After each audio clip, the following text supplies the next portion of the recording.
রান্নাবান্না করতে আমি চিরকালই ভালোবাসি। নতুন কিছু এক্সপেরিমেন্ট করব, পুরনো রান্না অন্য ফর্মুলায় ট্রাই করব, এগুলো আমার শখ, নেশা।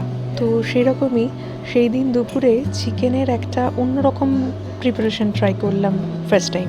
এই রেসিপিটার নাম চিকেন দরবারি। তোমাদের মধ্যে থেকে হয়তো অনেকেই জানো বা জানো না।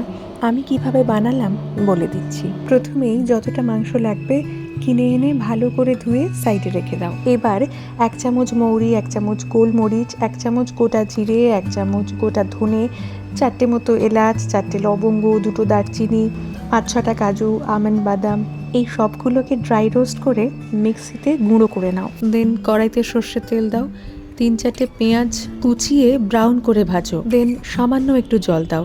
তারপর পরিমাণ মতো হলুদ, নুন, কাশ্মীরি মির্চ আর ওই গুঁড়িয়ে রাখা মশলাটা, বাস ভালো করে কষাও। দেন একটা টমেটো ছোট ছোট করে কুচিয়ে ওর মধ্যে ফেলে দাও।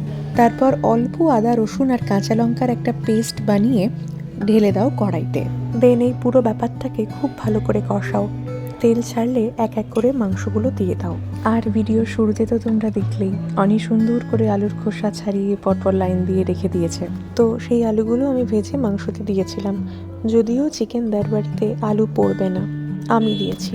আর হ্যাঁ, পরিমাণ মতো একটু চিনিও দিও। পুরো বিষয়টাকে খুব ভালো করে কষানোর পরে 3-4 চামচ মতো দই ভালো করে ফেটিয়ে দিয়ে দিও। আর দিও কাসৌরি মেথি। দেখো, যেমন সুন্দর গন্ধ বেরোবে তেমন দুর্দান্ত স্বাদ হবে। আমি সেদিন লাঞ্চে বানিয়েছিলাম ভাত, করলা ভাজা, চিকেন দরবারি আর টমেটোর চাটনি। চিকেনের এই আইটেমটা মেনলি রুটির সঙ্গে খাওয়ার, তাই পাশের এক ধাবা থেকে আমরা 4টে বাটার নান অর্ডার করে নিয়েছিলাম আর জমিয়ে সারলাম আমাদের লাঞ্চ। তোমরাও ঝটপট বানিয়ে ফেলো চিকেন দরবারি।